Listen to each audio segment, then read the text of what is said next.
Salut à tous les cracks du football anglais, vous êtes sur l'INPL et on va débriefer ensemble la rencontre, ce match retour entre le Bayern de Munich et le Paris Saint-Germain qui s'est conclu sur le score de 1 partout, mais le Paris Saint-Germain se qualifie grâce au match aller et leur victoire 5-4 sur ce match exceptionnel qu'on avait déjà débriefé.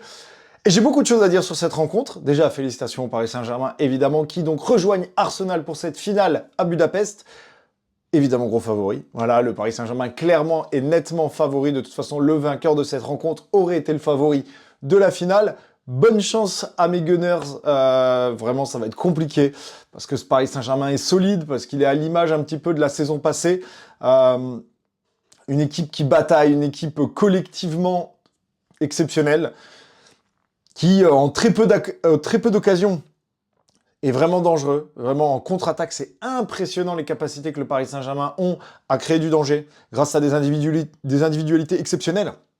Kvaratskhelia, Doué, Dembélé, c'est vraiment des joueurs qui sortent du lot. Mais alors Kvara, vraiment, je veux mettre un point d'orgue sur Kvaratskhelia, qui a sorti encore une fois une top performance. Son match aller était incroyable depuis qu'il est arrivé au Paris Saint-Germain. C'est lui qui a clairement changé l'image de ce club et les prestations qu'il pouvait y avoir avant. On se souvient qu'avant l'arrivée de Kvaratskhelia, ils étaient quoi, 23e, 22e de la phase de Ligue de Champions League. Il est arrivé, deuxième partie de saison exceptionnelle. Il remporte la Champions League encore une fois. C'est lui quasiment qui crée la plupart des grosses occasions. Le but de Dembélé, ça arrive d'un débordement de Kvaratskhelia. Le doublé au match aller.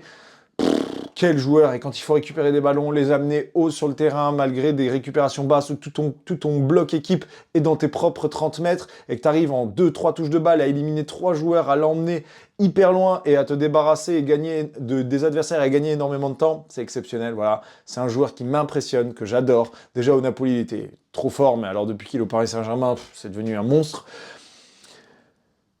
Et je vais quand même venir, donc on va en discuter. Pour moi, c'est ce j'ai un sale goût dans la bouche parce que cette rencontre sur le match aller était exceptionnelle. Elle avait été entachée d'une légère erreur arbitrale, mais qui ne m'avait pas choqué à ce moment-là, c'est-à-dire la fameuse main de Davies, dont on avait déjà parlé lors du précédent débrief, qui ne devait pas être penalty parce que Davies touche d'abord la balle avec la cuisse et qu'après seulement elle touche la main, et ça dans les règlements normalement ce n'est pas censé être penalty, ça a été sifflé, mais c'était un match tellement fou que, allez, c'est pas important, il n'y a qu'un seul point de retard pour le Bayern, ça peut se rattraper au match retour. Mais là le problème c'est que les décisions arbitrales ont continué à fausser le jeu, je trouve personnellement. Parce que on va commencer avec Nuno Mendes, qui clairement fait une grossière faute, qui prend son carton jaune, qui très peu de temps après fait une énorme faute de main. Il y en a qui vont me dire qu'avant Laimer touche la balle de la main. J'ai revu la vidéo, et notamment une vidéo, si vous la cherchez sur Twitter, sur YouTube, vous la trouverez, où on voit Laimer et il contrôle de l'estomac, il touche absolument pas la balle de la main. Et après, Nuno Mendes fait cette intervention de la main qui coupe totalement une action du Bayern. C'est carton rouge tous les jours, ça change déjà tout l'ascendant du match. Et après ça, tu as 3-4 décisions arbitrales sur des fautes qui auraient dû être gagnées par le Bayern, qui au final sont rendues au Paris Saint-Germain. Incompréhensible comment ça peut arriver. Tu as une énorme faute sur Harry Kane. Mais non, c'est faute pour le Paris Saint-Germain. Mais surtout, la main de Joe Neves dans la surface. J'ai pris le règlement parce que je voulais avoir les mots justes.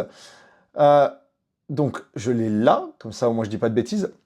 Règles de l'IFAB. Donc, c'est eux qui sont les dignitaires, c'est eux qui expliquent toutes les règles. Si le ballon touche la main, le bras d'un joueur après une frappe ou une tête d'un coéquipier, il ne s'agit pas forcément d'une faute de main. Ok. Sauf si le joueur a volontairement joué le ballon de la main ou a agrandi artificiellement la surface de son corps.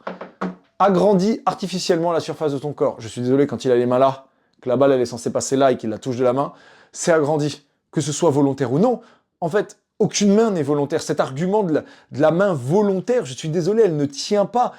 À moins vraiment que tu pousses la main à l'autre bout du terrain, pourquoi pas que tu fais une sortie comme un gardien, mais aucune main n'est volontaire. C'est toujours pas fait exprès, une main qui est pas bien placée, qui a rien à faire là. Malheureusement, c'est comme ça dans le football. Quand tu fais une main et que cette dernière est décollée du corps et dans une position non naturel, c'est penalty.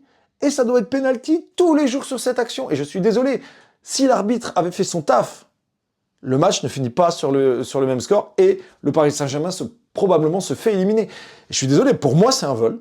Je considère ça comme un vol parce que dans cette rencontre-là, trop de décisions arbitrales ont tourné en la faveur du Paris Saint-Germain.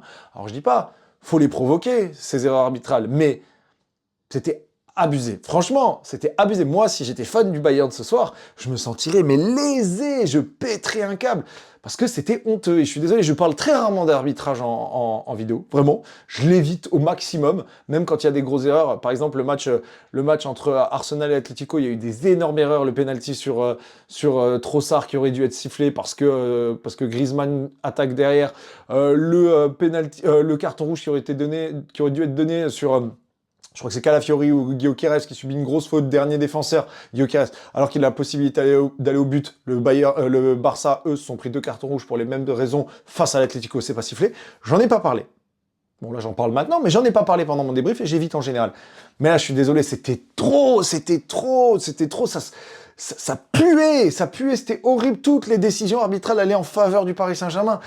Et je suis désolé, moi, j'ai tellement kiffé le match aller, j'ai tellement voulu voir cet emballement.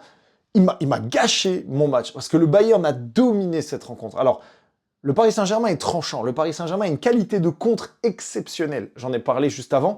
Ils ont vraiment une capacité à récupérer des ballons bas et à se projeter très rapidement.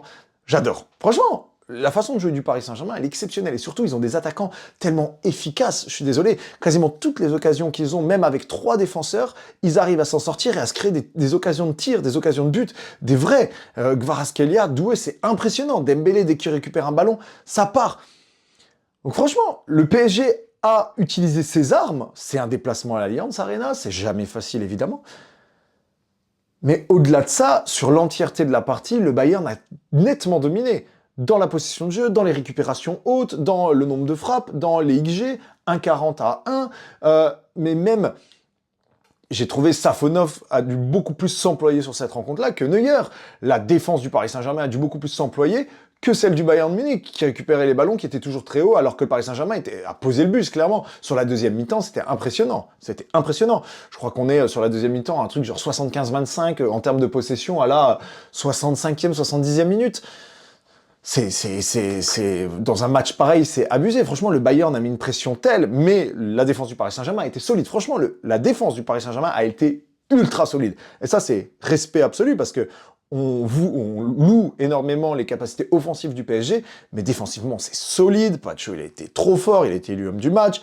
Franchement, Marquinhos, il sort encore des top performances parce qu'il en sort une vraiment ce soir. Zahir Emery, à la place de Hakimi, a sorti un match référence. Franchement, son match, il est exceptionnel. Luis Diaz a été quasiment muselé lors de cette confrontation par rapport au match aller. Ça a été impressionnant. Même Olysée a été, lui, plus en sous-performance qu'une top performance de Nuno Mendes. Mais voilà, il a manqué beaucoup de choses pour le Bayern, mais c'est dû notamment à cette très bonne défense du Paris Saint-Germain. Mais je suis désolé, pour moi, l'arbitrage est un vrai point sur ce match-là. Et je trouve ça catastrophique. Je trouve ça catastrophique qu'en demi-finale, la VAR ne travaille pas plus, parce que franchement, la VAR, elle a été inexistante. Elle a servi à rien dans ce match-là. Le rouge de Nuno Mendes, mais la main, elle est là. Il n'y a pas main de Laimer, je sais pas d'où ils inventent la main, il n'y a jamais main. En plus, l'arbitre, il peut pas le voir à ce moment-là, parce que Laimer lui tourne le dos. Et la balle, elle lui tape dans l'estomac, et lui, il se dit, on va pas mettre la main à Nuno Mendes parce que je viens déjà de lui mettre un carton jaune, je vais la mettre sur Laimer. C'est honteux, c'est honteux, c'est honteux. Et João Neves, là, j'en parle même pas. Celle-là, je n'ai pas compris.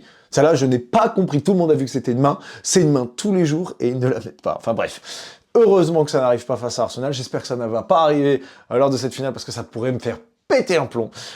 Mais je suis dégoûté, parce que vraiment, on a eu le droit quand même à un match d'une top qualité, on a eu le droit à 2 équipes d'un niveau similaire, hein. Franchement, je dis pas qu'une équipe mérite plus que l'autre, c'est pas ce que je raconte, je dis juste que j'aurais voulu voir ce que ça avait donné réellement cette rencontre, sans ces erreurs arbitrales.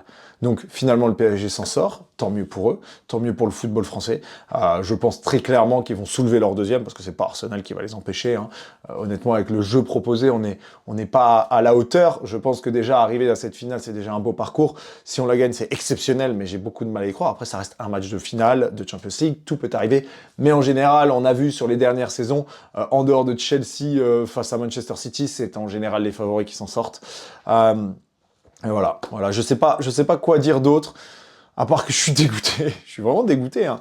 Je suis dégoûté. Neuer a sorti un bon match. Du côté du Bayern, j'ai trouvé quand même que Kane, Diaz ont sorti quand même des top matchs.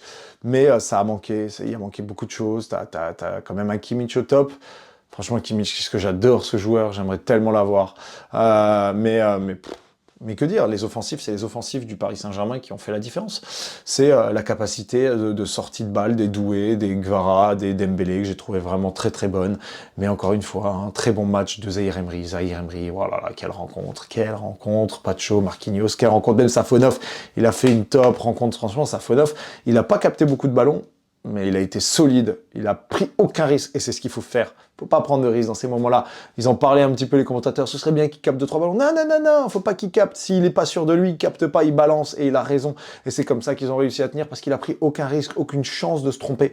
Et c'est ce qu'il faut dans ces moments si importants, où la moindre erreur peut se payer cash, et où la moindre erreur peut t'éliminer. Et c'est exactement ce qu'il fallait faire, et très très bonne partie de Safonov.